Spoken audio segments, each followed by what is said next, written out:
One of the reasons I love tarot readings is that it's about seeing patterns. There's a physical world you can see, feel, hear it, smell, etc. You can take it all in and just know what life is like. But in many variations of tarot, you're asked to look at some cards and to divine meaning, not only from the symbols, but from the canonical archetypes represented. I know a lot of people look at this practice as bullshit because, oh, you can just manipulate the narrative to fit your own life or what you want. There's nothing mystical going on, but like manipulating the narrative is just a cynical way of saying interpreting.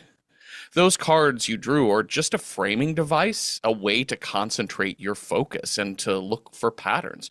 Where do you see great change in your life? Where do you see love? Are you prepared for a surprise from fate? How do you feel about stasis, etc.? I bring up tarot and pattern divination because, hey, it's Friday the 13th and we're doing a bunch of horror shorts again. So I draw these all mostly at random from our Patreon followers' suggestions.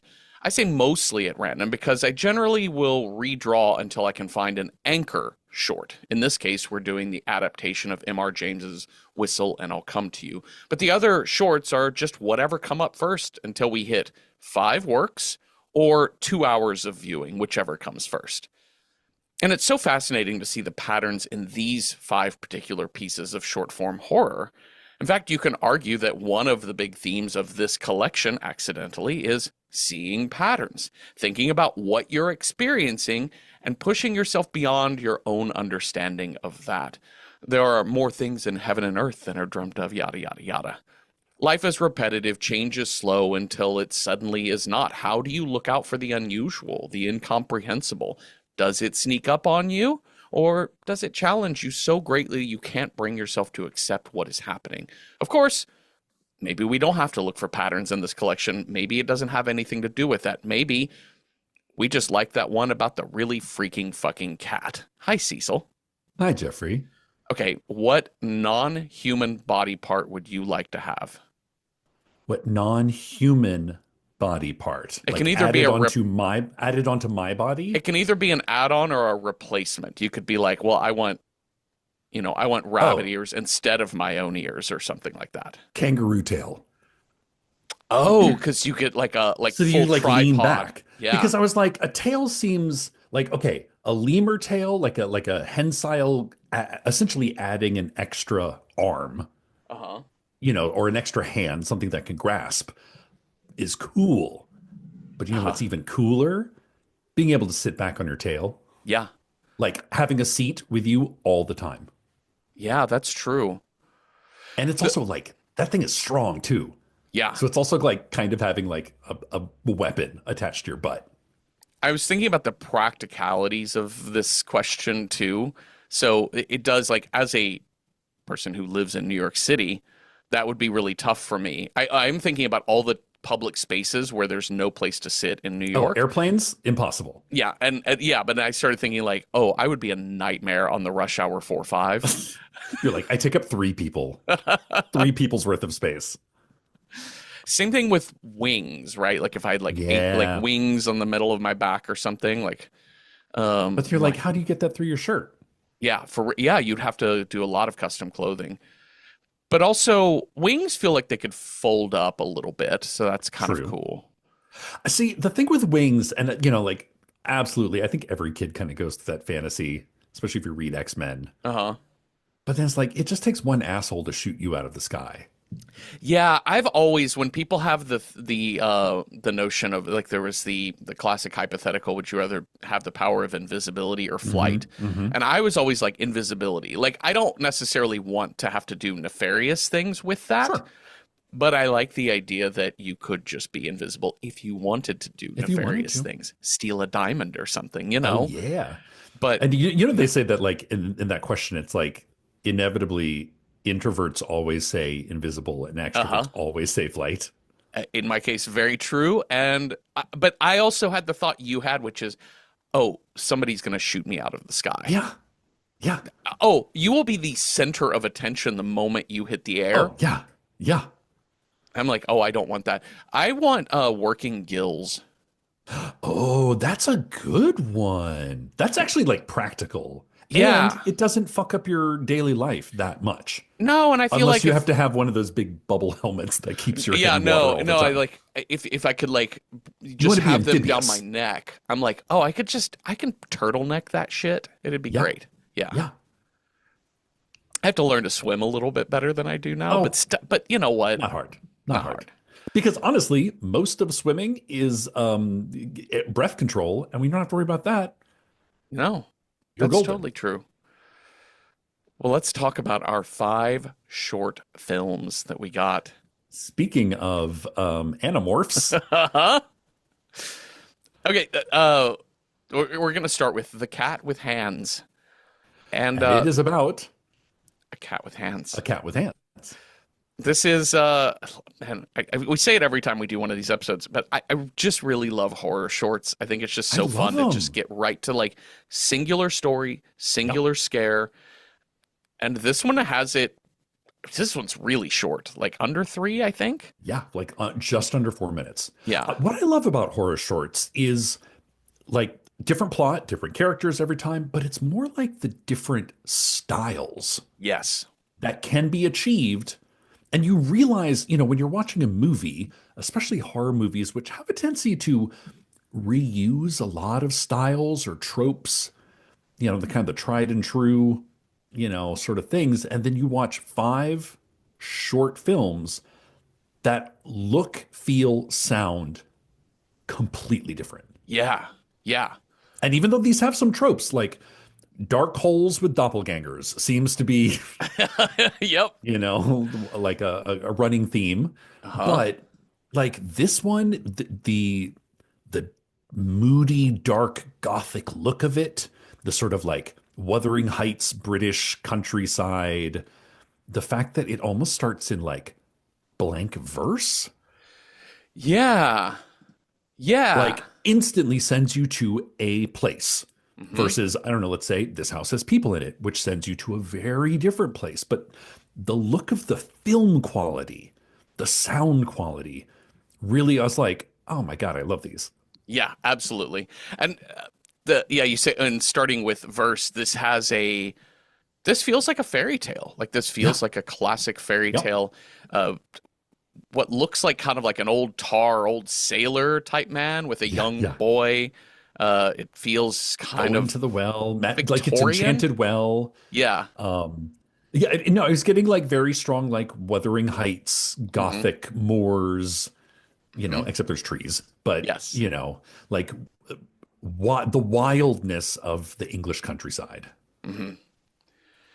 And this old tar is telling this young man, story has it that the boy came face to face with the animal down here in this old well. Oh, people do. You know what? People really do. I think there's something hardwired in us to be afraid of dark holes. That's a really good instinct to have. You You know, should generally broadly be scared of dark holes. like in my back, like I have a little shed in my backyard, and there's like a little ramp that leads up into the shed, and one of the boards are really old, and one of them is like pried itself loose due to Uh-huh. the wood warping, and it sort of created this like dark hole underneath my shed that like I don't know what it is. It's nightmare fuel for me. And I think Yep. it's because if I was an animal, I would go, "Oh, look, that's a place to live." Yeah. But if I'm a human, I'm like, "There's a fucking animal there." And down this well, it then goes from what looks like just like Hollywood soundstage sort of vibe Mhm. to uh, stop motion Oh animation. my God, why is stop motion so creepy, Jeffrey? Oh man. And they have It's gone the all out to make creepiest. this boy absolutely Oh, horrifying. it's the doll eyes. It's the shiny doll eyes. The village of the damned, white, glowy. Ugh. Yeah. The kid to me is scarier than the Scared cat. the So cat. down the well, there's the Well, the cat just boy. looks like a stuffed cat It's with very hands. Toonses looking. Yeah, Yes, yes. this is my current reference.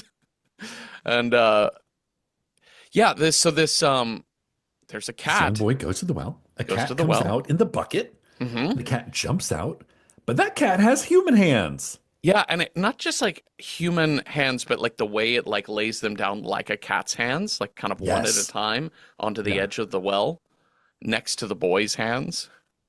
And the boy's like, huh, that's weird. Maybe I'll. And then that cat catches a fucking bird with his hands and eats it right up.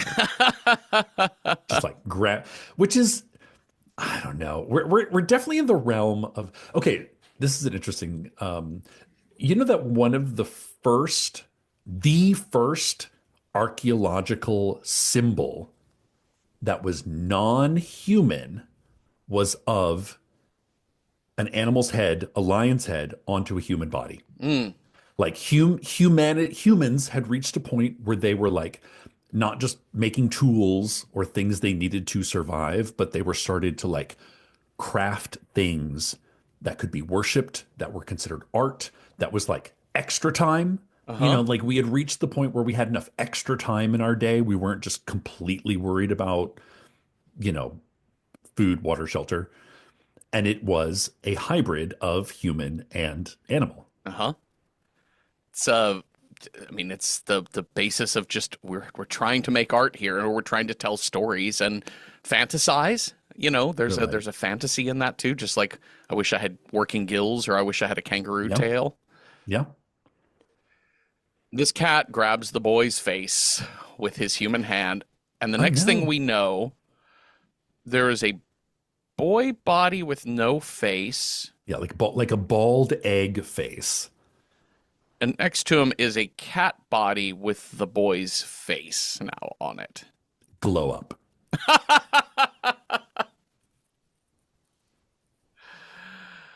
And then we're back up top of the well with our live action, and the sailor is telling this from the get go, by the way. The young man at the top, I'm like, evil.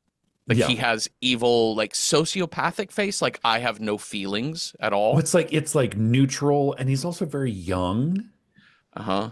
So like you're kind of getting like it's a little bit you're like, okay, he's and this guy is like not talking down to him, but like, talking to him like an, you know, I know all the stories around here. That's right. And this kid says nothing. So you're like, oh no. Uh-oh.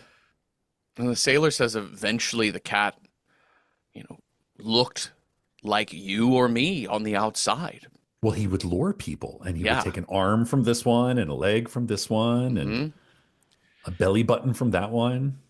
And so I guess what the cat is missing is the tongue. But before he can say the word tongue, that boy fucking jumps forth Hmm. and kisses him. Yep. Like deep Big. hands on cheek, like Hmm. ow, wow, wow, Hmm. wow, kiss.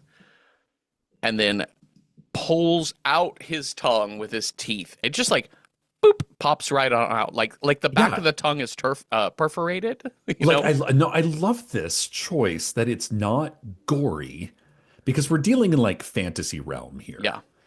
And in a lot of these stories of like, Princess and the Frog, the Seven League Boots, these like ancient fairy tales, like the Uh-huh. really old ones. There is this sense of like, we all know the voice comes from the voice box, from the throat, but the tongue is like the symbol of speech. Yeah. Not the thing itself, but the symbol of it. So like you just sort of pluck out the tongue. It doesn't need to bleed and be all gross. You No. just pop it right in, like a little, Yeah. like a Lego, like a Yeah. Lego Bodies are piece. modular. Yeah. Just Yeah. piece and plug, and yeah.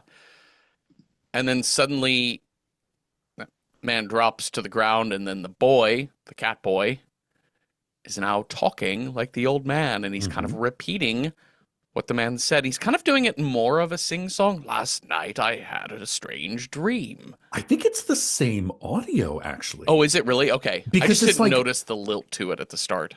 well, it's a lilt, and it's also like, and you kind of notice like, when you're listening to verse, any kind of verse, it takes longer than a minute. Like they say in Shakespeare, it takes an average of 15 minutes for your ear to attune. Oh, yeah.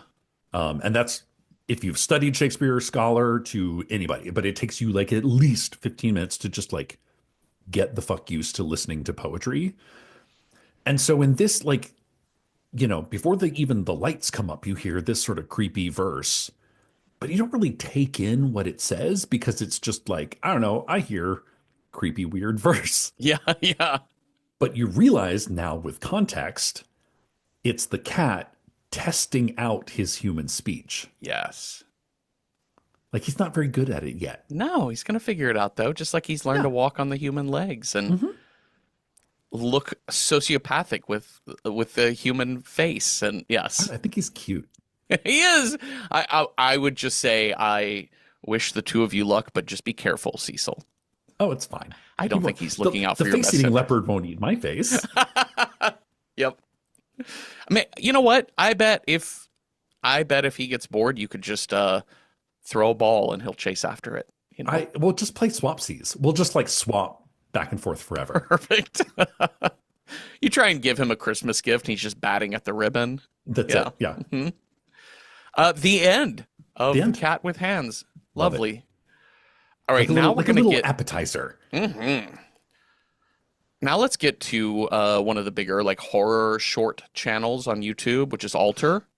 Now, I have a And question. mhm. Do we know, because we've watched a couple of Alter films, is that like they're not producing these films, they're like platforming these films, I think, right? I need to look more into this. We should look more into that since we're covering it a lot. I don't know the answer. I Okay. My presumption was that they are platforming these Okay. films, but they may do some level of production. I don't know if they Okay. do some funding or some resource. I Because have we've no gotten some idea. good ones off of Alter. Alter's pretty great.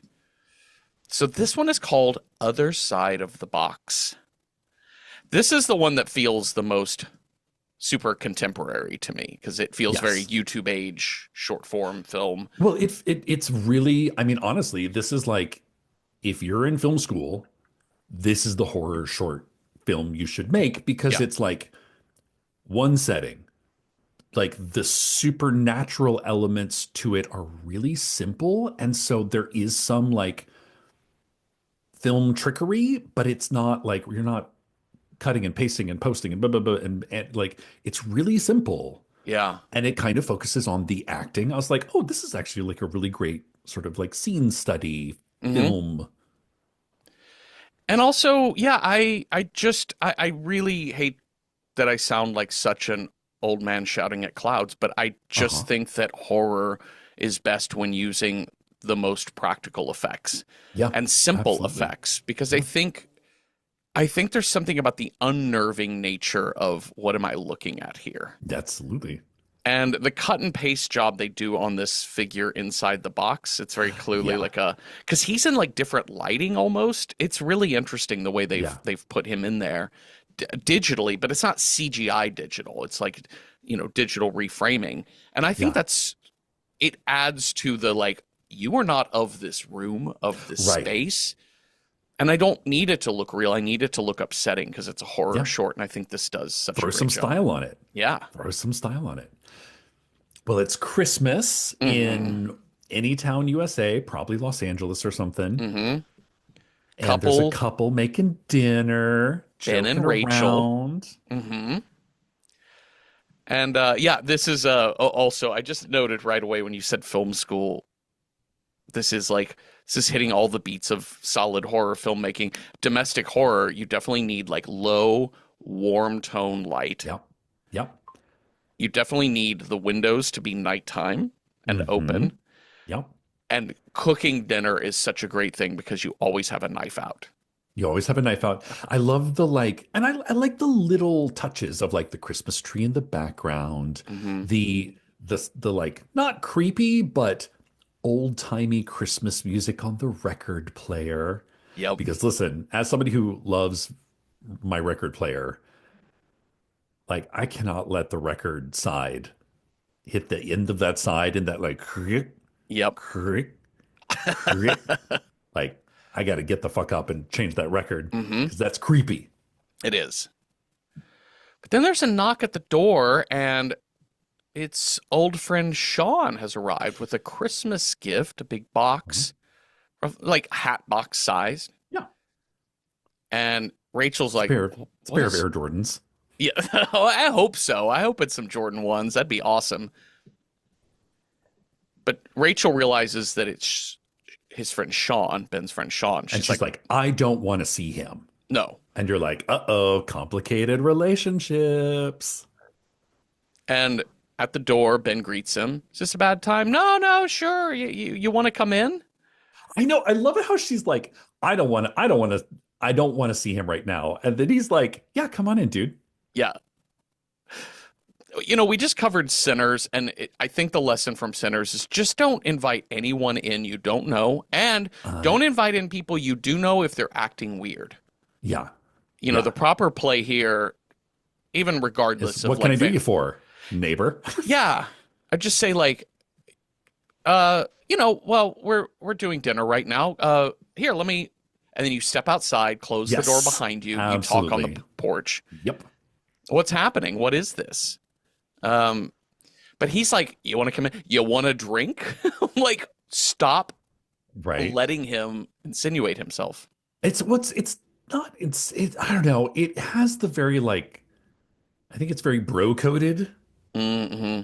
And which is why I really like this as kind of a, from an acting point of view, is that you get their relationship, which is they were friends. He was dating her. They broke up. She started dating his friend, and now he's the estranged friend. Yeah. So it's like, I had to get your address from your mom. Oh, you talked to my mom. Where are you at? Still in the same place. You're like, oh, Uh-huh. yeah. He's like, sorry about how everything went down. Just, you know what? I just wanted to give you this. And Sean is so frazzled and sweaty looking. Yeah. Yeah. And he's like, Ben's like, sure, thanks. Thanks for the gift. See you later. And he's like, Open oh, it no, now. do me a favor. Can you open it now? Open the box first. Now wait. Here's a question. Uh-huh. Somebody gives you a gift and a card. Yes. I always thought Miss Manners would say, oh, read the card first. Always. That's what I thought. Yeah. I was like, you better read that fucking card. But he tells him you Open the have present to first. open the box first, which is already like, can I not do this now? Yeah, I know. That's right. I was like, thank you. I'm going to tuck this right under my Christmas tree. Uh-huh. Listen, we have a strict do not open presents until Christmas morning rule in this house. That's right. And so Sean's like, well, gotta go. As soon as he I know. hands Like, it well, off. and he opens the box and it's so simple. It's just painted black on the inside, but like matte black. It's really good. This black looks really good. Like there's no bottom to it, like which already I was like, oh, pattern recognition. Uh-huh. We have a dark, scary well in the first one. We have a dark, scary box in this one. Hmm. And so now we've got Ben and Rachel looking at this box, and I really love, again, having characters that immediately are like, I'm investigating and I'm keeping an open mind as to what Right. this could be. Just what is it? Yeah, there's no disbelief here. There's Yeah. exploration. And he grabs a flashlight. He cannot see the bottom. He grabs a pencil, drops it into the box, and we never hear it hit the bottom. And Rachel goes, well, that's odd. I know, I love it. Love it. But then we're like, oh, okay. He said to read the card. It'll make sense after. Sorry, Ben, but I had to give it to someone. I know it can't move. What I know about it is that it can't move while you're watching it. Don't take your eyes off of it. It wants you to look away. What? The box? And in the time it took for them to read that card, a man's head has just poked his little eyes, just like the groundhog, just poked his eyes up out of the box and is sitting immobile. And it's one of those things of like, again, like there's something I love about horror is these like proto-human, pre-human, scary things, which Uh-huh. is too still. Yep. Anything that is too still watching you. And then and just eyes where you can't see the whole form. Like eyes are Oh, so yeah. intimidating. Yeah. And also its eyes follow him because Ben decides I'm going to call Sean and Yeah. walks over to grab the phone off the desk near the table And we just watch its eyes follow him over to the desk. Well, do we? Or is it like, I think it's like it cuts away. He grabs the phone, he looks back, and the eyes are just Mm. like in a different place. Oh, okay, A yeah. la still life. The sort of the immobile may like where your mind connects immobile to mobile when shown in film. Yes. But we're not getting through to Sean at all. Sean is not answering the Went phone. straight to voicemail. Yep. Rachel is like, what do you think it wants? I don't know. And then we hear the repeats of dialogue. Is it repeating? It's Is the thing mimicking, is mimicking? Yeah. but we can't see its mouth. And I love this like we're looking at her, Rachel, right? We're looking Yeah. at her and you hear her voice. And we're kind of used to it in film like internal monologue or but we realize no, this is happening. It's just perfectly mimicking them. Yeah. At this point, Jeffrey, to be honest, get a plunger Uh-huh. and just fucking like just shove that thing fucker back into the box Yeah. I or burn it with fire, which is my solution to anything witchy. Burn it with fire. yeah. Hang on just a second here. Oh, Forgot to turn my phone to do not disturb. Only disturb with donuts. with donuts. So we're going to start getting into the realm of there are no real good decisions here, Yeah. but Ben's not making the Yeah. best one. And he's like, I have to go track him down. You stay and watch it. And Rachel's like, no, he said you have to keep your eye on it. He's like, oh, it doesn't matter. Me, you, somebody. Mm-mm. He's like, Kitchen here, knife. Good here's a luck. kitchen knife. Good luck. Idiot. And she's like, just be quick. And so he gets in the car and he's calling, he's leaving Sean a voicemail. And Sean finally picks up. Sean is now, this is where I was like, okay, we're in the realm of doppelgangers here. We already know it mimics voices, even though it doesn't look like either any of these characters. Mm-mm. It mimics their voice. So I'm like, did Sean even give them the box? Is this Sean? Mm-hmm. Who's Sean one? Who's Sean, who's Alpha Sean? Who's Box Sean? Beta I, Sean? I had this question too immediately when this started, when we're like, because Sean doesn't seem at first. He seems like rattled. Like, what are you even talking about? Are you Yeah, calling me from yeah. a cell phone? Prank call, prank Right. call. Yeah. Yeah, yeah. Like he's like, what do you but it's really more because he says we something something something and he had previously told him it was just me at home. She'd gone off to decorate her tree. So really he's more freaking out about the like, wait, Rachel's there with you? You were supposed to be by yourself. Yeah. And he was like, Sean was like, I didn't even know it could speak. One, Oh, that's not good. it's lying to you. And then, yeah. And then once, he's in a Sean's in a panic. 'Cause he's like, I don't understand how you're doing this without looking at it. Yeah. Like, are you And in your car? yeah. And then, Yeah, I'm on, yeah. I'm on my way over to you. And he left Rachel there with it.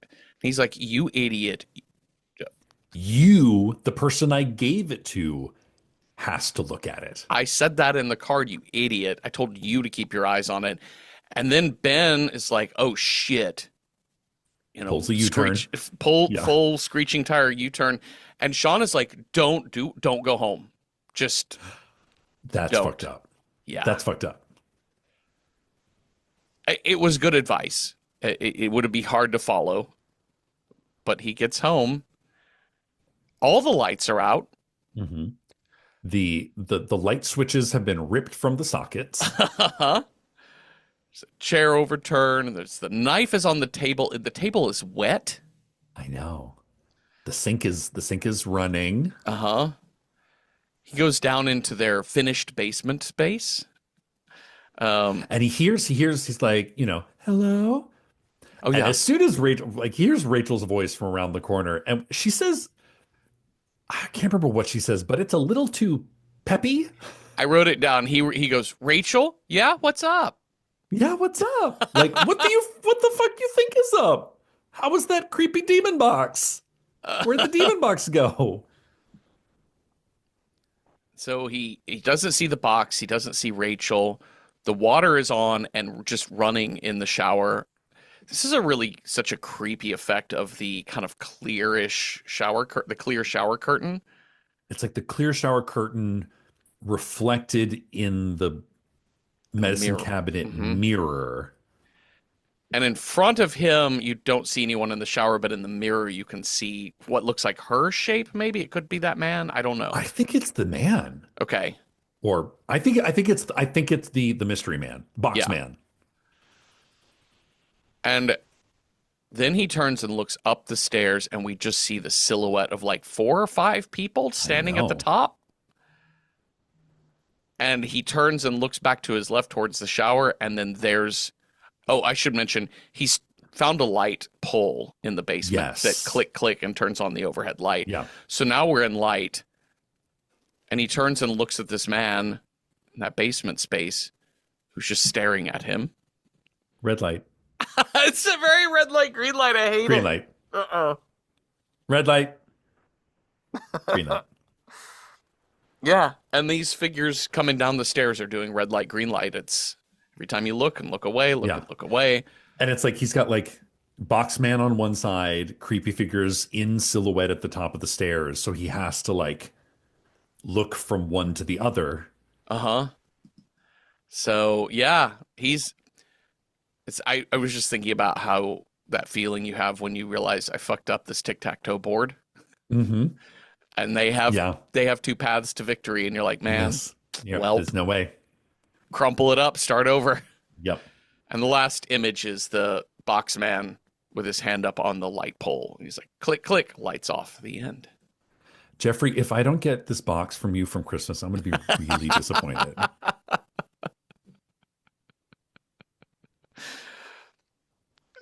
What if it's like Symphony that popped out? But Just staring at you. just her, yeah, like just her head. I'm like, hey, girl, do you want me to put you on the kitchen counter, or do you, do you do you need a drink? Uh-huh. Oh my God.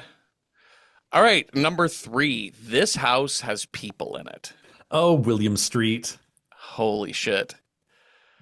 This is very Adult Swim. Very Adult Swim. Now, admittedly, I had never seen this short, but I saw like a TikTok, Instagram story kind of talking about it. So as soon as it came up, I was like, oh, okay, cool. Hmm. But it's definitely a different vibe watching it. It very much is, and this is kind of our. I said that the last one was like the most like contemporary horror. Mhm. This is all obviously clearly this house has Postmodern. people in it is the most like postmodern horror, Yeah. and it is the most of trend right now too, because it's playing with analog horror has been a really Analog, big yeah. thing for the last 10, 15 years maybe. Found footage. I mean, it even starts with like a screen full of code. And I wish I'll probably go back and I wish that I had like paused it to really like look at the code, Yes. like some of the directives in the code. Hmm. Because you like see, yeah, I did not do my homework. I'm sorry, Jeffrey. I should No, have it's paid more attention. listen, I didn't either, but I did note that that's one of the things about the streaming era of making Yeah. any type of movie or short or whatever you're doing is that you understand that most people now watch Yep. these at home Yeah.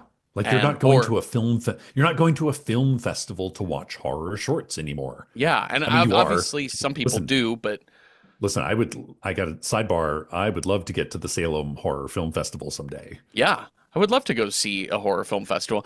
But Yeah. most people, of course, are watching these on Yes. YouTube or streaming apps or what have you, and I think filmmakers are starting to understand you can pack your scene full Yeah. of information, knowing that people will stop and pause and dissect and build a lore. What did we were talking about this maybe it was like 2 movies ago, about the idea of like technology that's more than like 30 years out of date becomes creepy. Uh-huh. Oh, Yeah. it was when we watched We're all going to the World's We're Fair. All Going to the World's Fair.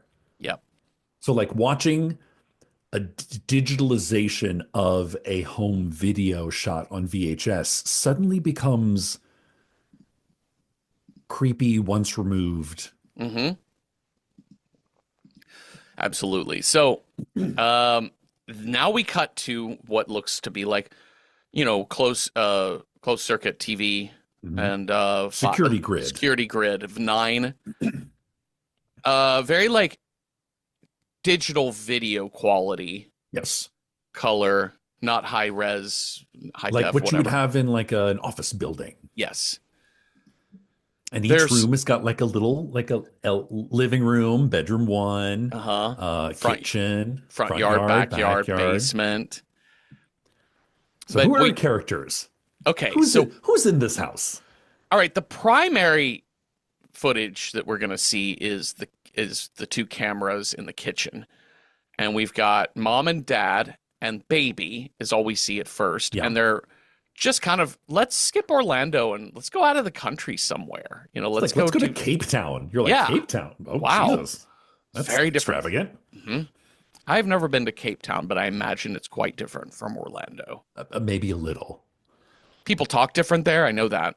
Yeah. Probably like, yeah, maybe The similar ocean's the vibe. same. hmm They both have oceans. Okay, But before we get to mom the is detail of what's happening in okay. that kitchen, we'll Sure. just Yes. set Let's up. just set up the characters. In the basement, there's just a man in the Banging on basement pipes. banging on pipes, working He's a with plumber. yep, working with a wrench. It's a me, Mario. It's a me. There's a kid all dressed up in the living room, I like love with that he's happy like, birthday I strung know. up. I love that he's like dressed up to look like dad too. Yes. Like the cornflower blue shirt, the khaki pants. Mm-hmm. And he's like just killing time. There's like, children's party stuff Yep. out on the living room table. Yeah, like And cupcakes and shit. yeah. Yeah. And then grandma watching TV. Watching a pottery TV show, which That pottery TV show is fucking unhinged, Jeffrey. It's like, sorry. there's no known cure for the lynx flu. And I was like, what? Like, And he says the word he's like, oh, and by the way, I can say shit 3 times on network oh, TV. Well, oh I no. can only say Oh, it 2 more times. because I just said it. Yeah. But it's like, what even, like, it starts this fucking TV show. He's like, if you've ever had a cake before, you know it comes on a base. I was like, what are you talking about? Like, it takes you a minute to realize what the pot. I was like, oh, it's a baking show. Nope, it's a pottery show. Yeah. Anyway, And so those yeah. are our characters. Yep. And front yard, backyard, totally Mhm. empty at this point. Except for that weird looking dinosaur that runs by the camera. Oh my at one point. God. Okay, so Mom is then pissed off because she got left in the car at the mall talking about sounds like they're teenagers. So they have a teenage daughter that wanted to go explore the mall, and mom's pissed because she got stuck in the car waiting for her daughter. yes. And there's a change in the angle in the kitchen footage that shows the floor, Mm-hmm. and you just see a body lying on the floor like a corpse that has been murdered. Yep. Like prone. Is that the Yes. right word? Prone, Like not fully sleeping, but like flat as a board. And this is where we kind of get that story about the teenage daughter. And then Yeah. at one point in time, mom takes out her little digital camera and is God, like, I you love think you're it. being so cute. I'll show everyone how cute you are. Here, I'll take pictures of you. And she's like, Madison, just get up. You're like, Get oh, up, Matt. teen daughter Madison. Yes. And then we see the close up on this was weird to me. There is a close up on Madison's face. So there are moments in this where it's not actual found footage of the security cameras, right? Yes.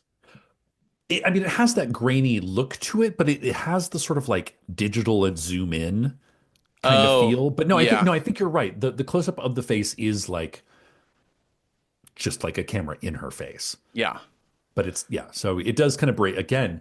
You can't get through a found footage film without breaking it just a little. yeah. You do need to break it a little bit.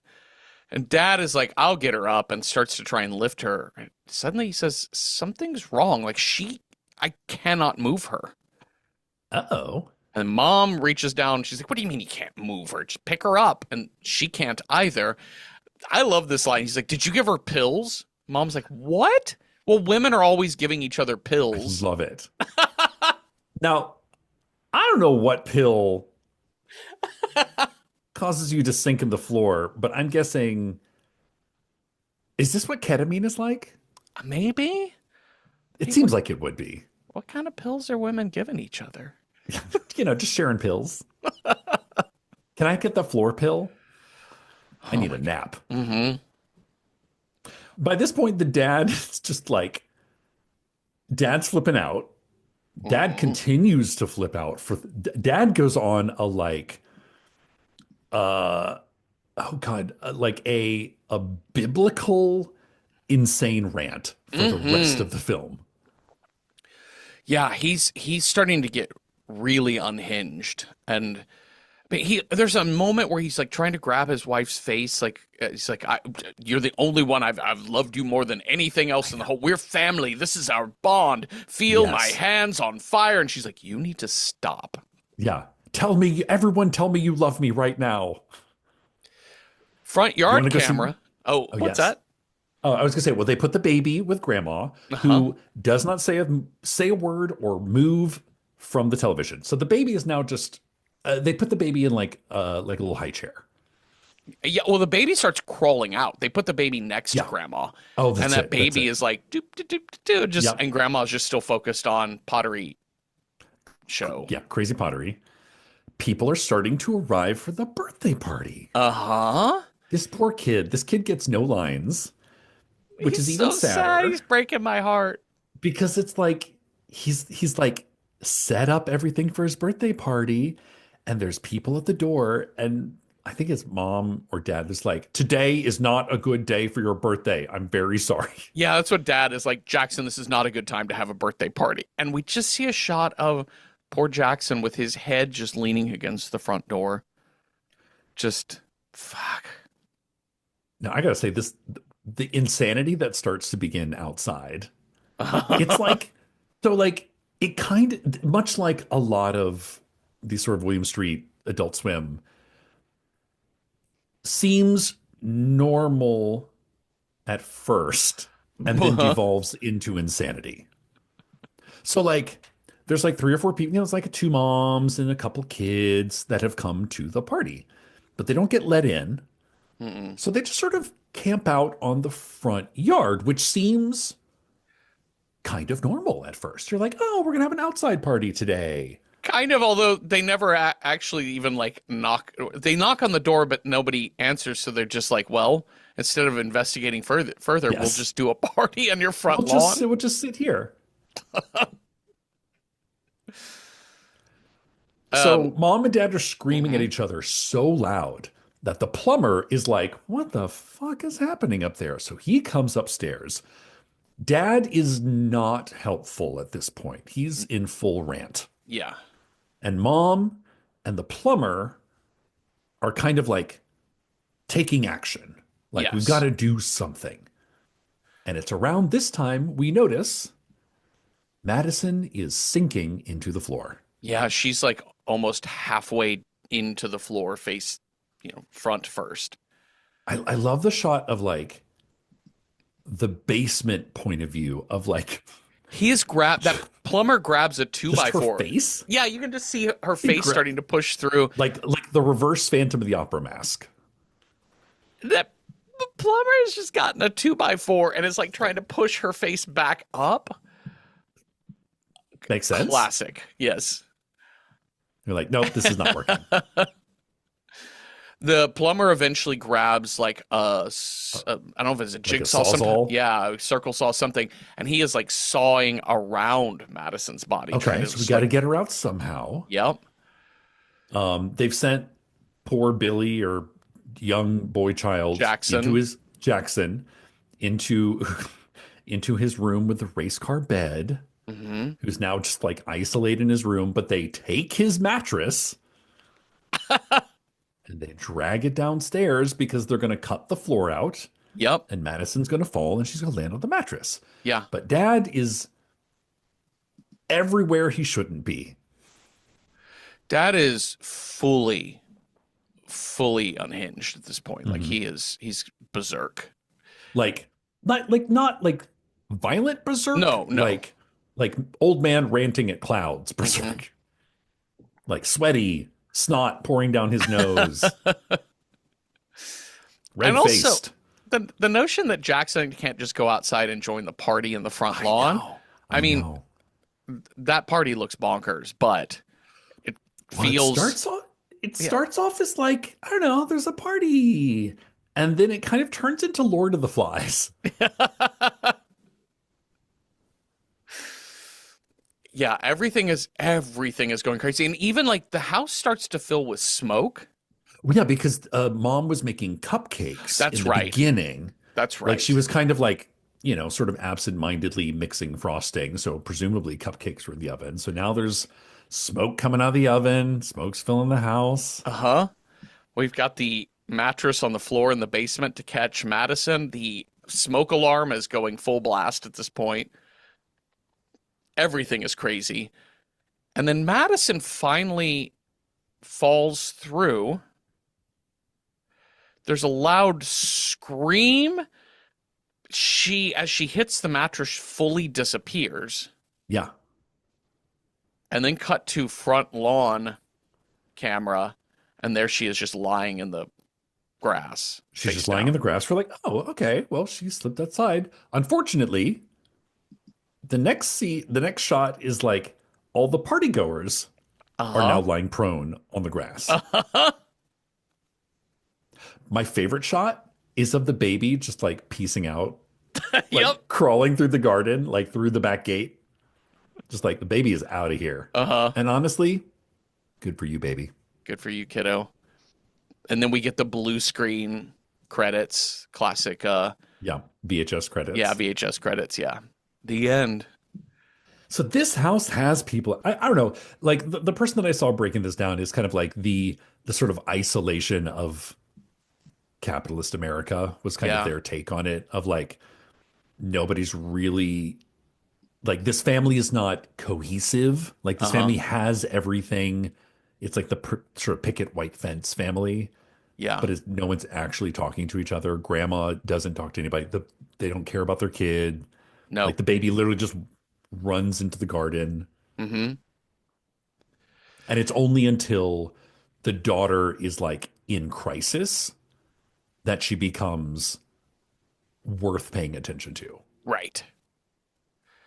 Yeah, it's all of these Adult Swim horrors are energetically uh suburban. Like Yes. energetically is not the right word. Psychotically suburban. Yes. Yeah. Frantically suburban. Yep. Let's get to Still Life. Let's go up to Canada, eh?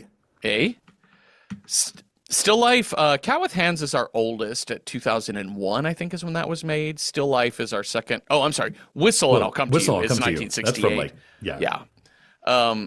And then Still Life is 2005. So, yeah, it feels very 2005 Yeah. like the technology, the camera, the Yes. digital Yeah. video. So we got a snowy highway and a man who was sleepy at the wheel. Now, I don't want to Hmm. be rude, Yeah. but as soon as this person came on the screen, all I could think, Jonathan Timu Thomas. Because I was like, is that Jonathan Taylor Thomas? No. Is it? No. Oh, it's like Timu Jonathan Taylor. Jonathan Yeah. Timu Thomas. Jonathan Timu Thomas. It's, goddamn. This It this looks is like him a though. It fucking looks like him. yeah, he does. And this is a very harsh PSA on don't drive while tired. Now, okay. So he's driving, he's listened to like, local radio that you never really get a full sentence out of, which is going to be another theme across some of these that we're going to Yeah. get into in the next one. But this dude starts like sipping no dose pills. Like, you're not supposed to sip pills Yeah, like from a cup, he's like like just like taking the knocking them pills back. and then knocking it back with coffee, Yeah. basically. He's also running out of fuel. Yes. Like he is running on empty. And he pulls in, he's coming into this small town, and he just sees just like a mysterious woman sitting on a park bench. Everything else looks Yes. pretty empty. Yeah. There's no people around, just the woman on the park bench. She's got like a floppy hat Sunglasses, I think. and in a moment he sees her, he hits something. Yeah, and we hear a crunch, and he gets out of the car, and just on the ground is a broken mannequin that he's run over. Yeah. Fully clothed. And he looks back over to the woman on the bench, who And is she's a not, mannequin too. she's a mannequin too, and her head is turned to look at him. Uh-oh. Red light, And green then light. and then he goes into the moonlight all night Italian diner. Mm-hmm. Yep. Moonlight diner. And inside, all mannequins. Yep. But just going about their bit, eating their mannequin food, cooking mannequin cooks, Can we? waitressing mannequin waitresses. And it's so funny because this is again about looking at something Yeah. and not looking at something. Yeah. They seem to move when you're not seeing them move. And also, like, what is it, going back to my intro of, we have this, like, are you really exploring? Was the old tar really, like, did he know this kid? Like, how well Yeah. did you know this boy Yeah. to be, you're just off telling him stories. You're not actually thinking about who is this person I'm spending time with. Yeah. And in this case, he's not really thinking about, all he's thinking about is, I'm freaked out and I gotta go. But he's not at the point where he understands the reality of Mannequin Town yet. I mean, by the time you get to a diner filled with mannequins, I'm Mhm. like, you're fully in a Twilight Zone episode right now. Yeah. Police sirens. He looks Yeah. out the window. We just hear the sirens, and he looks back, and all the mannequins are looking at him in this diner. Oh, He gets out to his car. He's trying to leave, but he's But out he's of out of gas. can't go anywhere. Suddenly, there is an ambulance right there by the body of the mannequin that he ran over. Each time we see the ambulance, like it's different. Like the doors open, the mannequins Yeah. are EMT mannequins are Yeah. out there. And the sirens are getting louder. We still can't see the police cars, and he slips into a house. This is crazy. Like he's like running freestyle through this like little white picket fence town. Mm-hmm. And it's like you can hear the sirens coming. And it's really great the way they shot this because it's like the soundtrack doesn't fit what you're seeing, but you know exactly what you should be seeing Uh-huh. because it's very traditionally shot, except they just removed some stuff, but kept all the sound. Mm-hmm. But he just runs into this house. Like, just pick a house, walk into it. Yeah. Okay, that's a choice. It is a choice. And there's a woman cooking in the kitchen, mannequin woman, Yeah. mannequin dad by the window, mannequin Yeah. boy at table. And as he's looking between the three of them, they're all turning to look at him and getting closer. And then suddenly, dad mannequin is holding a baseball bat and is right up on yeah. him. So he grabs the bat. I mean, they're only mannequins. They're only mannequins. He just smashes dad's head clean off. Violence. Violence. Then he smashes that boy. I was like, oh, Oh, extra shit. violent. But really, mom got the worst of it because Yeah. he fucking home runs her straight into the kitchen, Uh-huh. like 2 rooms away. Yeah. Then there's a baby upstairs he hears. Dude, you got to kill that mannequin baby. So he goes running up the stairs. The police are pounding on the door at this point. Yeah. We can hear it anyway. And he catches himself in the bathroom mirror. And he is covered in blood. And Face splattered in blood, hands, and bat. the bat he's holding. And I love this moment of the blood because this isn't in black and white, but every color is muted. It is Yeah. like Canadian It's winter landscape. yeah. Black, white, gray. And that bat is soaked in blood as well. His Yikes. clothes and hands, and the police come in, and they are Human real Human yeah, police. actual human police. And they grab him, cuff him, and lead him out the house. And on the way out, we see the bodies of the real mom, dad, and Yeah. boy bludgeoned to death in their home. The end. This is what schizophrenia must be like.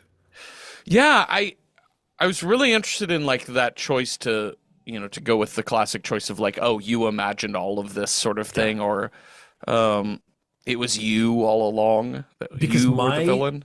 like as soon as the switch happened, I was like, honestly, you're fucked. But you have a really strong case in a court of law.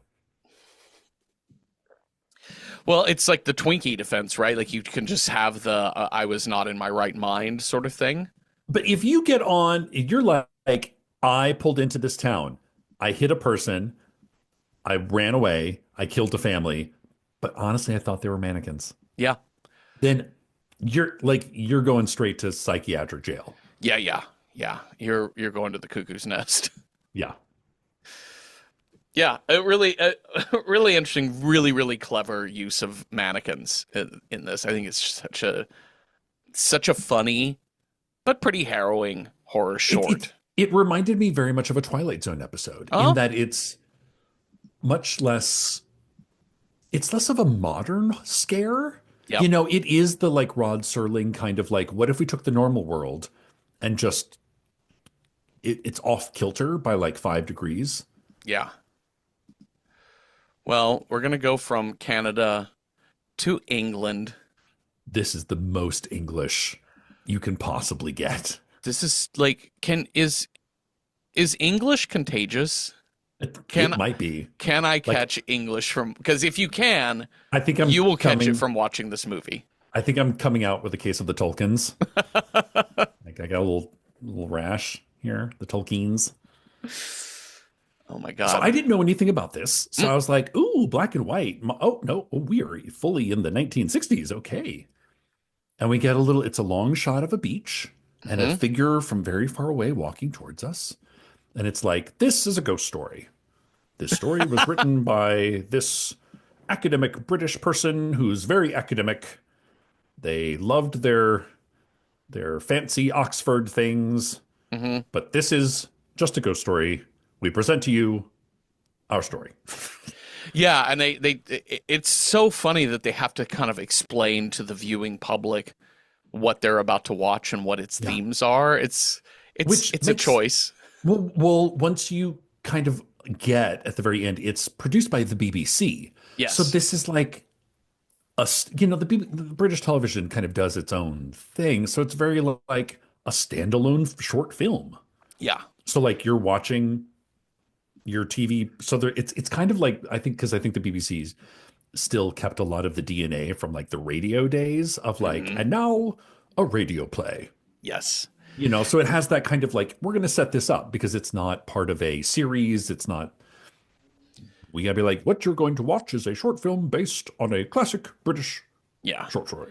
Well, and in the fractaling of world media, of entertainment media, as it keeps expanding and going out, we get shorter and shorter forms of understanding, right? Like we can kind of nowadays kind of this bit. We sort of understand tropes better than we would have in Hmm. 1968 in terms of television tropes Oh, because sure. Yeah. we've just had more years of exploring how to communicate in this medium. And here is just kind of, it's like old ads. If you see old magazines Yeah. from the 60s, That try to have like plots and stories. You're like, this is a 45-second they're ad. trying to sell like Burger King burger, and it's like a block of text. Yeah. And you're like, just put a picture of a burger and be like, Yeah. you want this. Well, this is based off of a classic ghost story writer, M.R. James. I'm gonna have to look this guy. I've never heard of him. This was our friend Mary Epworth introduced me to Oh, M.R. love James. Yeah, Mary. yeah. Marv Epwu told me about M.R. James years ago, and I remember looking up some of Oh, his stories. And he's well, very to the they're all like very this. classic British. I mean, Yes. like we're gonna get into just how British. As somebody who like last year I went tromping around the Kent countryside. Uh-huh. This is about as English, not even British, English as you can get. Yes. So we've got, I think his name is Professor Parkin is our main Okay. character here. But he's like a, 50s, 60s older professor Yeah. guy. He's, like I said, very English, and he is on holiday Hmm. in probably northern part of England. And he is, it's winter time. All the trees are bare. It's kind of Hmm. cold and brisk out. And he's found this kind of B&B resorty type of thing. Boarding Boarding house. house. Yeah. So they've got maids, they've got a butler, they've got a chef or a cook, that makes the They have breakfast. they And have dinner at 8 or at 6 or whatever, hmm They lights ring a out at gong. 11 p.m. Yeah, like it's like you have to dress for dinner. The 60s were kind of wild in that it Hmm was like truly the death of the old and the intro of the new. Like this feels so clinging to old traditions. The people in this manner, I'm saying, It really does. It really like does. the ghosts of the past. Hmm And in fact, there's another man staying at the same place, Colonel Mustache. Mustache. Yeah, Colonel Colonel Mustache. Mustache. Yep. And who is always talking about golf. He's always just going out to play golf. Well, you get the idea that nobody comes to this. They're like, oh, you're here for the golf, right? Yeah. Says the Alfred Hitchcock looking butler. Yeah. He's like, no, no, no golf. Why are you even here? Yeah, Just because so I can read. I just like reading. I like to read. I like to make my same lunch every day, which is an Oh my apple that I God. have to peel apart with a Oh my knife God. and Yes.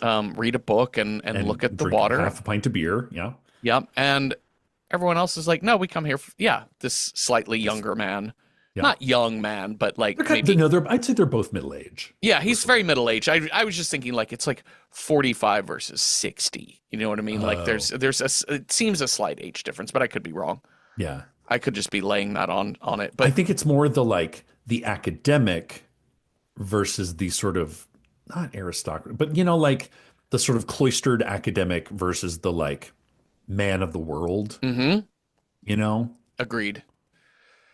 So Professor is he's always mumbling to himself. Okay. What would you call this style of dialogue slash direction? And I was going to say sub language. Oh, that's interesting. Yeah. Okay, because here is an example, and not only this character, but a lot of the characters in this. Uh-huh.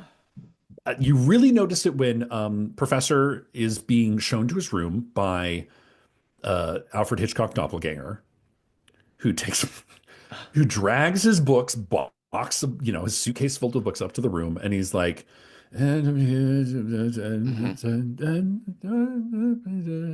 and the bathroom, hmm no.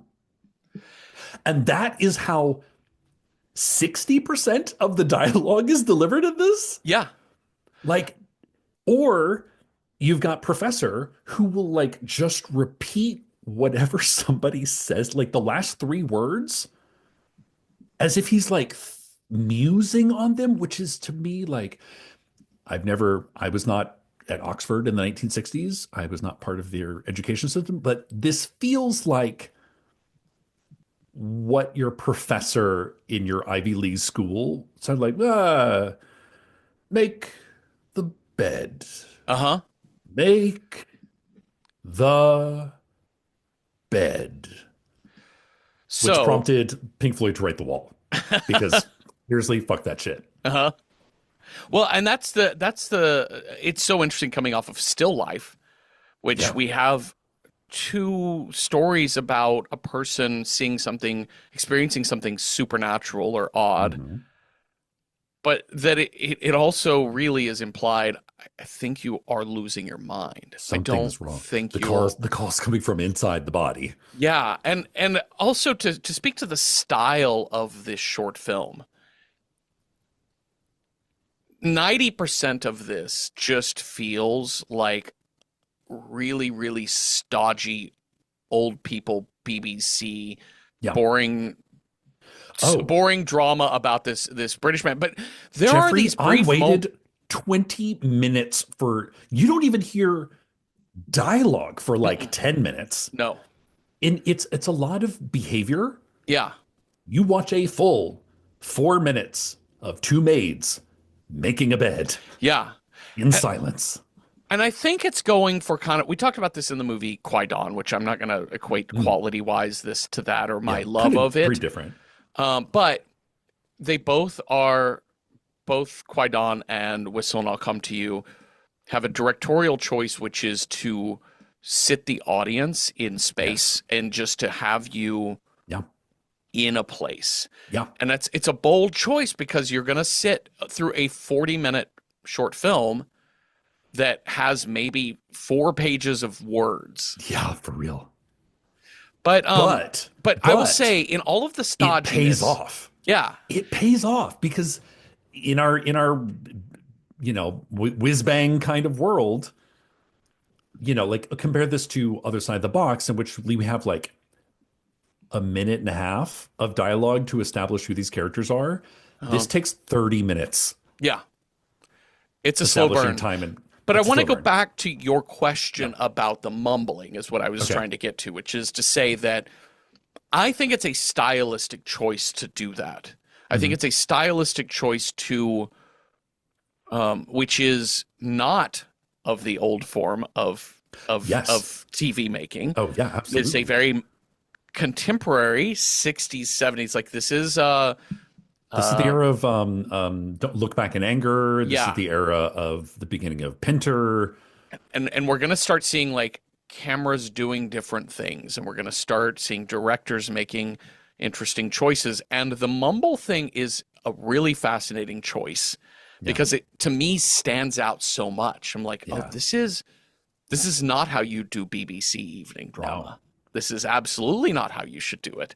And I think that's cool. And also it really gives a sense of how, to use your word, cloistered he is, academic Yeah. cloistering, that he has shut himself off from any other, not just people, but Any other ideas. voices? Yeah. Oh, yeah.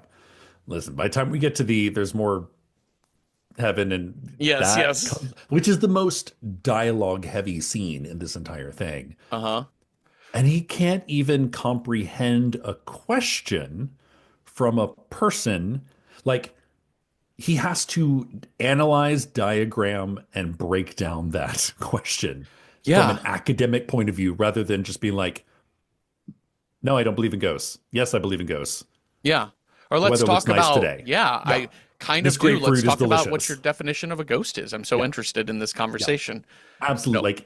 Like he's in a little bubble world. Yeah, he absolutely is.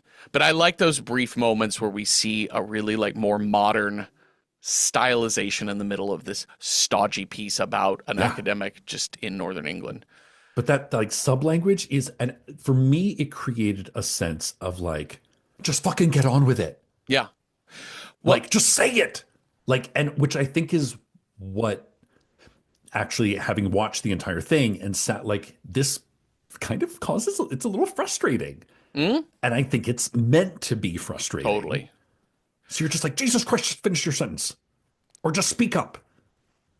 All of these shots of him it's all about him being alone, intentionally Hmm. alone. So Yes. there's a dining room, the long table, and as this is like a boarding house B&B Yeah. type of situation, there's like fancy dinner. So you always dress up. He's got a bow tie, a tuxedo basically for Yeah. dinner. But at dinner, there's a bunch of people around the table that first night, and he's sitting at a separate table, not at I the know this main dining. He's like at the kids' table for pretty Thanksgiving. much. And like, and a woman sort of smiles at him, and he politely smiles back in a very English way. Hmm. Says nothing. No. And you just sit him. It's a lot of just watching behavior, which I is like it's hard to say you love it because it's like a little drop of sand. It's really minute. Uh-huh. And if you're looking for action, this is not the sort. This is not the story for you. Yeah. But you realize after half an hour, 40 minutes, that you're kind of covered up to your neck in sand. Like it's literally like one drop at a time. Uh-huh. So you're watching him like mumble. Oh, he sings to himself, Hums and yeah. hums. He like you watch him eat bread. You watch him like it's pure behavior, Yeah. And it's a no repet action. and it's a repetition. You can tell he probably does this every year. Yep. And and he's got the same lunch. It's just an apple Yep. that he's got something else too, but we always watch him cut that apple open and peel it, and he's Yeah, it's like expert at apple, it. Yeah. cheese, and half a beer. Yeah. But And then he goes Professor for that same Mustache, walk. The same yeah, walk. well, for Professor Mustache says, "Oh, you're here for the golf." He's like, "Nope, I think I'm going to walk to the ocean, and then I'm going to walk through the graveyard." Ooh, spooky. Spooky. It is just Eh, spooky. eh, Yeah, spooky, spooky, spooky, spooky. it's so spooky. I remember. I like sublanguage is a good term for that. But on this trek through the cemetery, there's one headstone that is kind of out on the ledge overlooking the beach, and he looks down, and there is There's a fucking bone sticking out of a it, fucking bone. like a femur. And Uh-huh. he literally goes, "Oh, look, there's a bone. There's a bone." Ugh. Well, and he says, finders keepers. Well, he Okay. grabs something And I next to thought the it was the bone. bone. I was like, I know, do not me take too. the bone. Same. But he grabs something. Uh-huh. I thought it was a pipe. Uh-huh. And I'm like, my dude, you are literally grave robbing right now. Yeah. Don't pick up anything from a graveyard, but especially if it's like a personal object. Mm-hmm. I knew it wasn't bone. It didn't look like a bone to me. But I was like, you're just taking somebody's pipe? And he says finders keepers? Because I love this that it's like as he walks through this graveyard and it's very like overgrown, he's like brushing leaves off of grave. Uh-huh. But he gets this one grave and it's like eroded away. Like the way a sand Yeah. dune hits like the The literally the land has land peeled has off into the ocean. exposed this grave that were like, oh, there's a fucking not a box, but a body Uh-huh. is like been exposed. Yeah. Which you don't see. You just see that fucking femur, but it's enough. Mm-hmm. He grabs something, he goes back to his room. Cleans it out. I still think it's Yeah. a bone, and then once I see the holes in it, I'm like, oh, it's like Yeah. a flute-ish, A flute. Yeah. a fife. Yeah, a fife. Yeah. And he Oh, knows the there's scripture. he does a little paper and pencil scratches to read it. An etching. No, An no, etching. a rubbing. A rubbing. Rubbing. There you go. And he's it's in Latin. And do we learn what it says? It's what he Who keeps is repeating. coming? Who is this who is coming? Yes. Which I love because because this is where film is different than I'm sure the short story.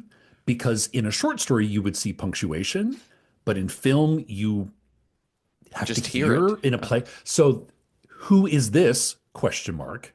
Who is coming question mark is different than who is this who is coming question mark. Yes. One implies almost like a conversation, like, who is this? I ask you, who is coming? Mm-hmm. Or who is this who is coming means somebody's fucking coming for you. Uh, there's I learned this term from, I think it was Bree Williams taught me this term called the garden path. Um, Yes, like a sentence that starts mhm.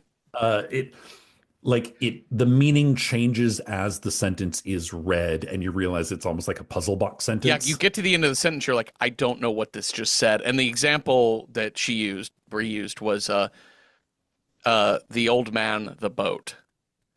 And you're like, the The old old man, man the the boat, boat. that's two nouns, but it's Yeah, the old is the noun, man the boat. man is the verb.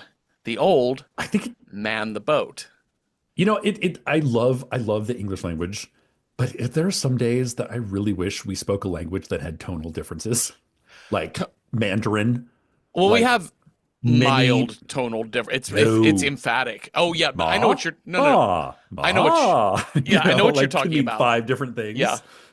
but I just consistent rules would be helpul. Like Uh, if you just got into like free form, German, just just let's have a nice DIY. structure, no tone whatsoever.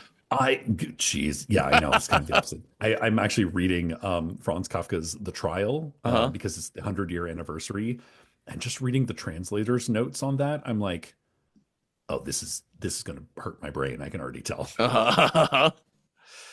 Well, But anyway, going back to this, so I love this idea that what you hear is vague. right. Who is this? Who is coming? Yeah. Who is this? Who Who is is this? coming? Who is coming? Well, and he mumbles this to himself over and over until he says, "Well, hey, let's blow it and see." And then he blows the whistle. That you only okay. One, don't steal things from a grave. Two, Uh-huh. if you steal a fife or a lute or Uh-huh. whatever from a grave, don't play it. Three, if you're gonna have to do that and you're gonna have to blow the note, clean it with something more than just a rag. A Like, pocket knife. Yeah. yeah, he like wiped it down with a towel, but I'm like, no, no, put some Lysol on that shit. I'm going to put an asterisk next to it and say, yes, but if you're Zelda, you can play the Ocarina of Time. Totally, totally. Listen, if you find an ocarina at a gravesite, I really leave that shit alone. See, and that makes me want to do it all the more. I'm like, am I I going to know, open I a portal? know.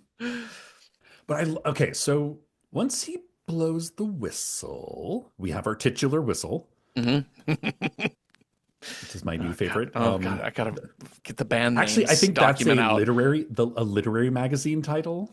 Titular whistle. The titular whistle.com .edu. Uh-huh. It very close up, like extreme close up of and it's really gorgeous. It's all in black and white, and it's this man. You kind of see his face, and he's like, you just see his face, and he's sort of listening. It's kind of like rainy, noisy, stormy outside, and then all of a sudden he's in bed. Still a close up, Yeah. Yep. I and love this. I love that disorientation that we he get just from starts this scene losing change. time Uh-huh. because you realize taking 3 minutes to watch maids make a bed, to watch somebody carry books up 2 flights of stairs. Yes. When you start Snaps. taking those things out, it gets really jarring. God, drawing a bath, laying out towels, every little thing represented. Eating those fucking stringy eggs that they make Oh my every God, morning for whatever. him. What Oh, is that? oh no. But it's like when you take those out, it really starts to get disorienting because you're like, time jumps Mm-hmm. as seen from this point of view. And he's like, well, I guess I'm in bed. I guess I'll go to sleep. Yeah. And I also love the repetition of this sitting up in bed shot where he's got the Mhm. same pajamas on. His hair is mussed up in the exact same way Yeah. of like one tuft kind of popping out on the Yeah, right. sure. And yeah, at breakfast the next morning. Oh, also like just the wind is howling like crazy Yes. that first night. And sort of, and it makes maybe it's the next night that it makes sort of like a knock, knock, knock Uh-huh, tapping, sound. tapping, tapping. Yeah. Next day at breakfast, Colonel Mustache saying, you believe in ghosts, Professor? Do I believe I'm not even sure how in to ghosts? answer. Do I believe in ghosts? What is belief? He says, I don't even know how to begin to answer that question. And the way his mind breaks this down is, what is a ghost? Do I believe? And I think Professor Mustache or Colonel Mustache says the soul or spirit lives on after the body is dead. Thank you. That's a great definition of a ghost. Uh-huh. Cool. Well, Well, we could how say do that I we know say a how to person answer survived a this? train crash, and I love this. or We were can they say injured that a by the train person crash? survived a train crash and lives on, but it causes distress to the body. And he like equates death like like a sprained ankle. Like your Right. body can your spirit can live on after your body is messed up. But Yeah. death, he doesn't seem to understand death is something in a different category altogether. And I also think like on the like the very surface real world level, more than anything, I'm like we're starting. At this point, I'm really understanding. I think this man is losing his mind. Yeah. And also he's repeating all the patterns he repeats. You know, the apple that he peels, the way Yeah. he eats his eggs, the way he dresses, the all of the things that he does, his normal rituals. Well, one of his other rituals that we don't see in this movie is his job of how he has to be professorial and Yep. academic. And Yep. here's a moment where he gets asked a question he's never really stopped to examine, Yeah. which is, do you believe in ghosts? Is there life after death? Is there all of what is life after death? It's like outside of his purview. And this is a case where a student has asked him a question and he's had decades of just kind of mumbling shit to his Yeah. students to be like, Yeah. well, you clearly don't understand what Yeah. Plato Yeah. Yeah. wrote when he said the blah, blah, blah, blah, blah. And that's what he's trying to do to this guy. He's like, I don't really want to think about that. Well, we would never say anyone is badly injured by death, except of You're course like, the mourners who are grieving the loss, and it just and to which Professor Mustache said, or Colonel Mustache says, like, well, there's more in your philosophy, or there's more more in things in heaven your and earth than philosophy than are dreamt of in heaven and no, no, earth. there's more things in Oh heaven yeah, and in earth than that are dreamt of dreamt in of in your your philosophy, which is, philosophy. of course, a line from Hamlet. Well, the professor in, like, oh God, what movie did I watch? The Dungeons and Dragons movie. Uh-huh. Chris Pine has a really funny line. It's been like, that sentence is symmetrical, but that doesn't mean it makes sense. Right. Yeah, And because he he kind of, flips he's like, it. he's like, there's more in heaven and earth than dreamt of in your philosophy. Oh, We're getting it mixed up, Cecil. oh shit. He There's says more there are in more your, things in philosophy than are yes, dreamt of in heaven and earth, and then does the little laugh. So he's flipped which Hamlet's is a very line to pithy Horatio. kind of, you know, I'm sure that would slay them at Hmm. the professor's dinner table. But it And kind of shuts up Colonel Mustache. He's like, yeah, I guess so. yeah, that sounds right. Cool. Again, like this is the pattern. Like he's made a history of like, you know, if you're a type of person who likes to crack like wry jokes, I like to crack wry jokes, Sure. and I will hear myself make a similarly structured joke over and Hmm. over and over again, which is to take something clearly absurd sounding and say it in a very matter of fact way. Oh, sure. I do Well, that I mean, I feel constantly. like the Night Vale Twitter account is like, you know, Well, totally. like I here's a saying. Yep. Take it literally. Take You it know, to next level. I had the moment a couple weeks ago. For previous guests on the show, Kyra Sims and Dan McCoy came over to my apartment. We were going to just watch a shitty, weird movie, Yeah. and Kyra texted me right before. She was like, "I forget you have cats, right?" And I said, "I do. Is that going to be a problem?" And she was like, "No, no, no. I just wanted to ask because I can stop and get a pill before I come Oh, over." okay. And I was like, "Kyra, if you need me to run to the vet and put Robert down, I will." And she was like, "You absolutely don't have to, but I really appreciate the offer." But I realize like there's jokes like that that I will tell, Yes. And sometimes they get me in trouble because I'll be a little too dry, but it's a repetition. And I feel like when I'm Yes. hopefully in my Yeah, yeah, 80s, yeah, yeah, I will yeah. be the guy just saying random shit that everyone's like, what is he talking about? What the fuck? Which is how I felt like this joke was. It's an academic joke, just to Yeah. reverse two ideas. Be Yep. like, comedy. It's yeah. And it's also, I think, knowing your audience. Hmm. Like you can make that joke with Kyra and it's funny. Right. You make that joke with My my aunt. yeah, exactly. Yeah. May not go over so well. Yeah. So again, another really great shot of demonstrating the way in which this professor just cannot participate in the rest of the world because he and Colonel Mustache leave together, and you Yes. see him, professor, dressed for hiking, and the Colonel Mustache Colonel's got has his good. golf bag, Yep. and they part in the woods. Yep. Like, see you later. Yep. Okay. We're gonna go do the same fucking beach trip again. Yep. Do the same thing. Now, we skipped a little something. Did we? So after he finds the bone flute, Mm-hmm. he's walking down the beach. As soon as he finds, like, he's walking down the beach, and he's walking on the beach with his little walking stick, and he turns back, and there's a completely immobile figure on the Yes. horizon. And the kind of at the Again, sunset. Yes. our third film of the night. No, our fourth film of the night with immobile figure. No, Yeah. fifth film of the night. Mm-hmm. All five. Immobile figure up to no good. Uh-huh. But I like this one the best, I think, because it's so far away. You know, like when you're on the beach and like you really can see for like miles and miles. And especially the way it's framed is so fucking beautiful, where like the sun is just barely hitting the horizon Uh-huh. and not in the sun, but next to the sun. There's just like you can't tell man, woman. It's just a black line that you know is a person Yeah. about the same size as the sun. Yeah. And he kind of keeps walking and he turns back, keeps walking, turns back, but doesn't then kind of continues on his day. Mm-hmm.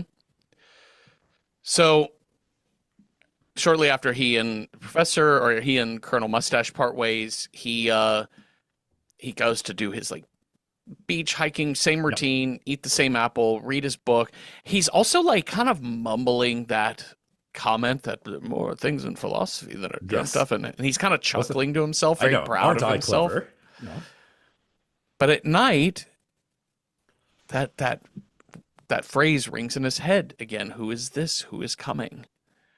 And he looks scared in bed.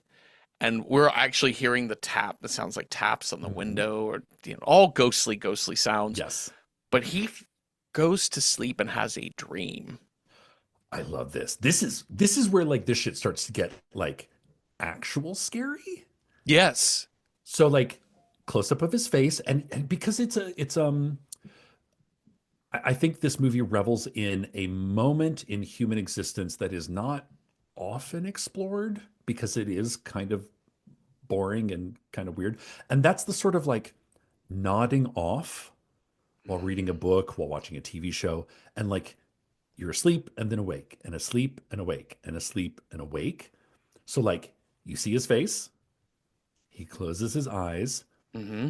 and he's running down the beach, and there's the pounding of a drum. And then you see his face and he's awake. The drum has Mm-hmm. stopped. Closes his eyes and he's Uh-huh. running, and he's even closer. The drumming is louder. Opens his eyes. And by the third or fourth time, he is like climbing over the seawall to hide from something that is Yes. chasing him. We're hearing like, yeah, and we're hearing like kind of what sounds like clomping footsteps and Or a breathing heartbeat or something. or It's not yeah. clear. But then we see another wide shot, and what he's hiding behind is kind of the structure it's a of an old seawall. yeah, seawall. Oh, I was thinking it was an old dock that had just like the planks were removed, but you're right, it is Maybe. Yeah, probably maybe. a seawall. Yeah.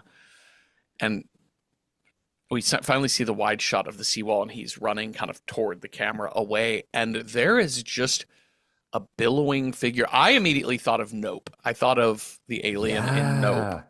The way Because it's it looks like a trick of the light. hmm And then you're like, literally, like, what the fuck am I looking at? Because it's in broad daylight, it's in yeah. black and white, and it's a gray, it looks like plasma, Yeah. like ectoplasm. hmm It's so good. It's such because that one of I think one of the things about really great visual horror is the ability to make something that require like when you find yourself staring at something you don't understand and it takes your mind a Yeah. moment to process it. Uncanny. Uncanny, really, really frightening. And Yeah. I was just staring at this, being like, "What the fuck am I looking at?" And you only get it for like a couple seconds, which is not long enough to figure it out. Because by the time at the very tail end of it, you kind You of kind start of get seeing a it. human body, almost like Yes. shape in it, and it cuts away. Yeah. And we're back in this lodge, this B&B, and the Yeah. maids are like, Professor, which bed will you use for the linens? We're making. He's like, the same bed I always Which use. bed? You, Which well, bed? you slept in both beds, sir. No, no, no, no, Slept no. in both. And they show him in his room, and both beds are unmade. He Mm, never answers their question. One, again, he just repeats, which bed did I sleep? Well, well, it's I'll get out of here to let you do your thing. yeah. He says kind of. He's like, who else has a key? And they're like, well, Yes. just you and us. So no one could have gotten in. He's like, well, somebody No, must no, have. no, Well, it no. is rumpled. It certainly is. Phenomenon. Phenomenon. Yes. Phenomenon. And then he just Goes kind of down. shrugs and walks Yeah. out. And just goes downstairs to sit in the lobby until they make his room. He sits in the lobby and reads a passage of a book about spiritualism. I wonder, I think he brought that book with him. Uh-huh. But there's part of me that I wonder if he found that book at the hotel.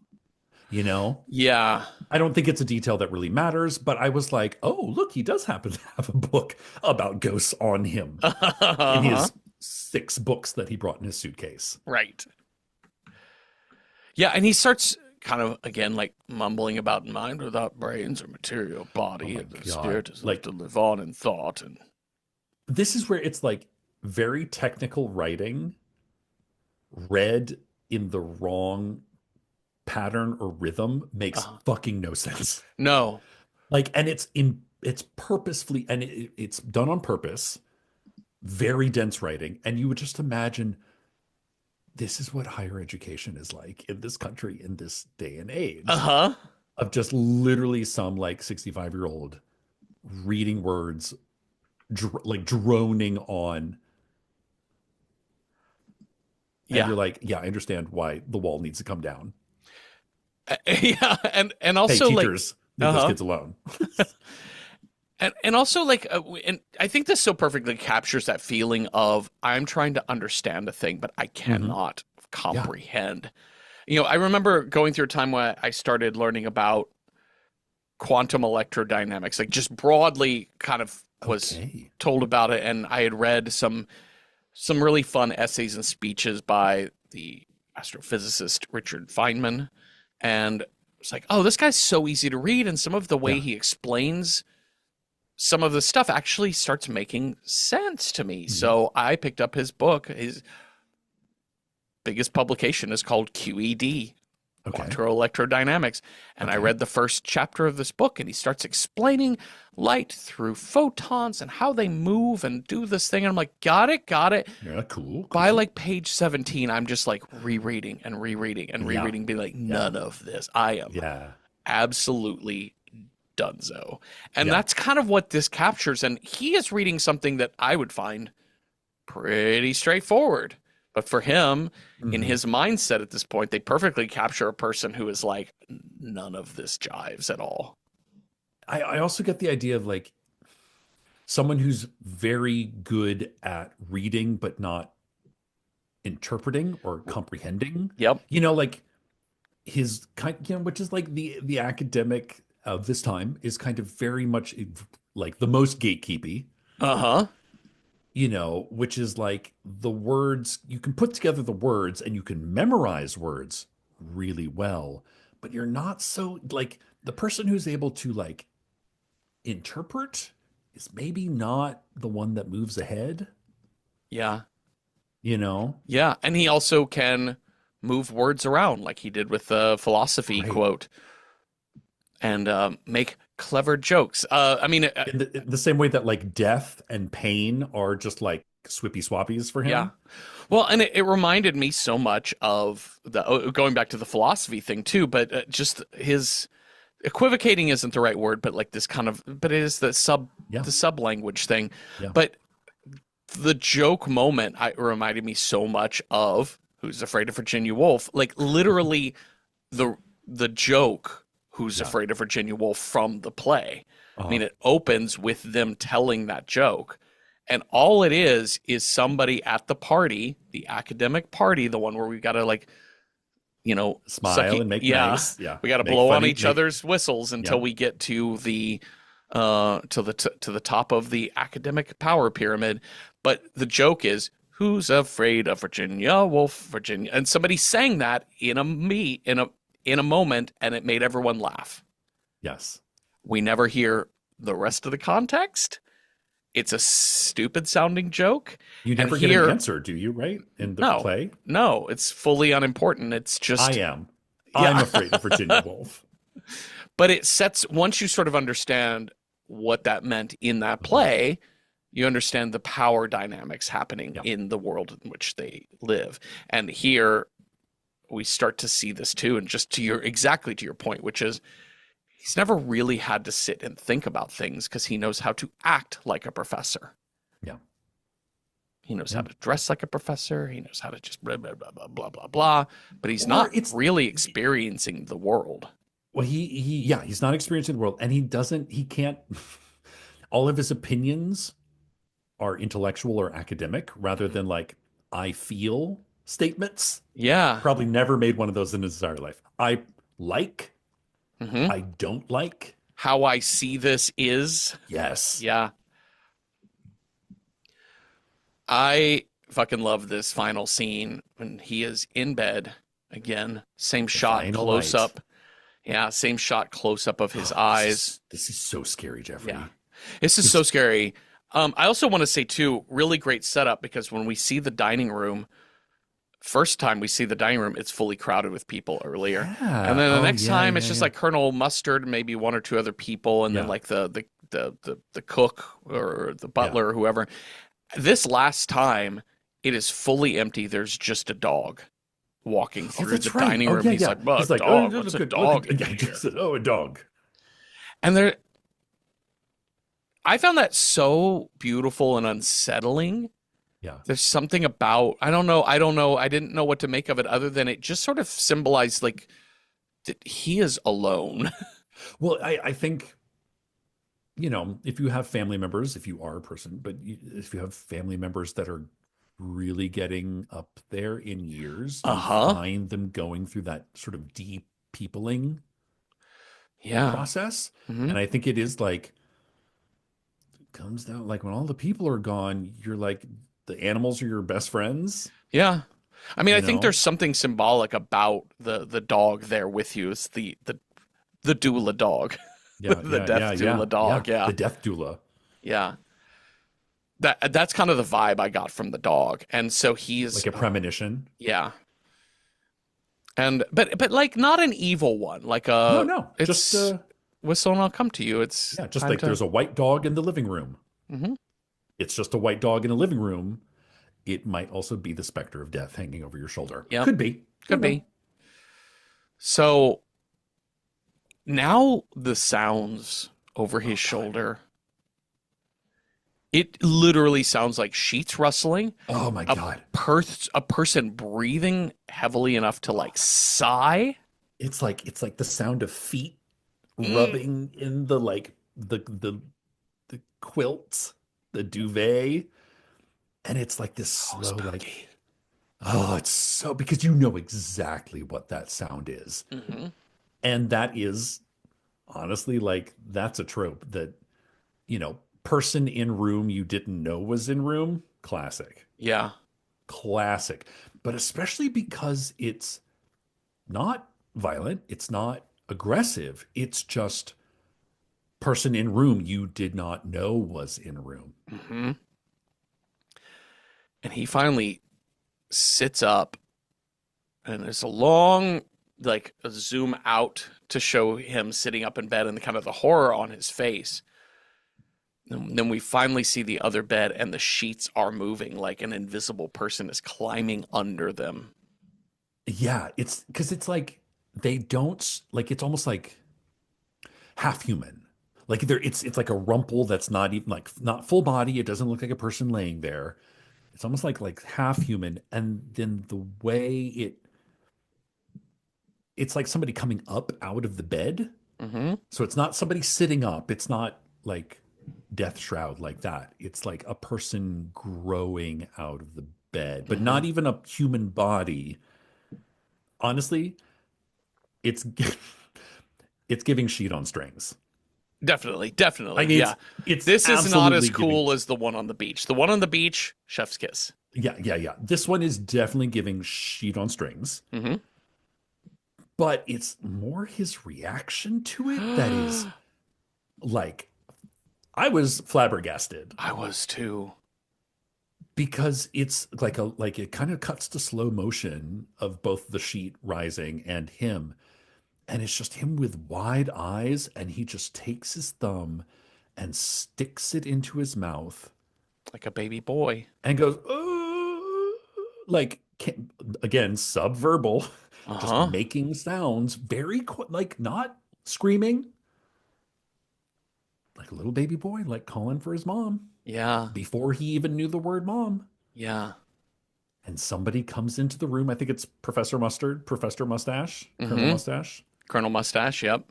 and kind of like takes him by the shoulders and sits him down on his bed. And there's just like now the sheets are just sort of rumpled sheets on the other bed.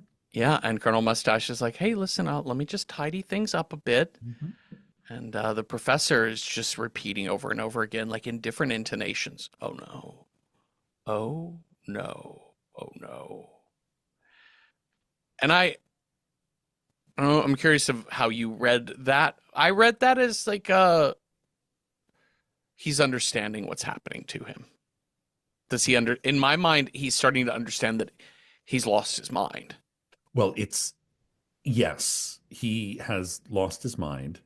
It could also be I thought I had one view of the world in which the dead stay dead and the Hmm. living are living, but there actually is other view. Oh no, I have to widen my perception of reality. Yeah.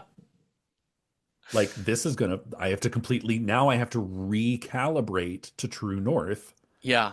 my entire idea of my life and death philosophy. But I think it's could be either. Could be either. It's open to anything. I feel that Mhm. well, the end, that is the run of five shorts that we have done for this episode. I mean, I'll say we normally at this point do a rating. I think just with five, I'm not gonna stop down and rate every single one of them, but I'll give you like a content warnings of like some jump Mhm. scares, just child death. Although when you see it, he's a mannequin. There's a lot of like creepy faces and figures, but I think Yeah. these are all These are all very fairly accessible. approachable, very accessible. I mean, like It's a if you're broadly, scared like of the game red light green light, you're fucked. yeah, red light, green light game is very scary, and I think the spookiness, especially of the sounds in this final Yeah. one, are really really spooky. Like I think that's when we say nightmare fuel, we normally mean like an image of something, but nightmare fuel is imagining you hear someone else in your Oh dark room God. at night. And especially after 40 minutes of the quietest, most boring, mundane bullshit, Yeah, just one thing to make it spooky is all yeah. you need. But broadly, I think all of these are pretty accessible. Six, Pretty seven. non-violent, Yeah, most of pretty these, nonviolent. except for cat got your tongue. But even that, it's so It's not. bloody. so It's not. claymation looking, Yeah. and it's not bloody. I mean, the violence in still life is huge, but it's only displayed through breaking a mannequin. It's all in It's your all in your mind. head. It's all in your mind. You have any other thoughts on any of these, Cecil, or should we No, wrap it I up? really enjoyed these. And, I am really glad that we are that Mary or whoever I recommended Whistle I'll Come to You. I will say I was like, this film had better fucking pick up soon. About 25. I was looking at my watch and then I sat with it. I was like, Uh-huh. oh. And honestly, good things come to those who wait. Um, most of these that I picked had a few people suggesting them, Okay. which is how they got drawn. Whistle and I'll Come to You was suggested by the username on Patreon, Renee Meow Meow. Um, Ooh, thank you, Renee Meow Meow. yeah, yeah, absolutely. And yeah, I think I'm really glad that they recommended that to us. But yeah, these were a lot of fun, and I think if you like very English ghosty Yeah. stories, Old M.R. fashioned James ghost is really, stories. yeah, old fashioned ghost stories. M.R. To the James is the way to bookstore we go. go. That's right. All right. Well, thank you all. By the way, all these suggestions came from Patreon, and they are a when we solicit these shorts, they're all open to all Patreon members, including free Patreon members. So you can follow us on Patreon and participate in these types of discussions with us without having to pay any money whatsoever. But if you wanted to pay $5 a month, we also do monthly live streams, also drawn from your suggestions. So if you have thoughts on any of these horror shorts, let me start that again. If you have thoughts on any of these horror shorts, let us know on Patreon or let us know at Random Horror 9 on Blue Sky or Instagram, and watch The Blackcoat's Daughter with us this weekend, and come on back on Tuesday for a new episode. Have a restful night with no teenagers falling through your kitchen floor or nothing. Boo.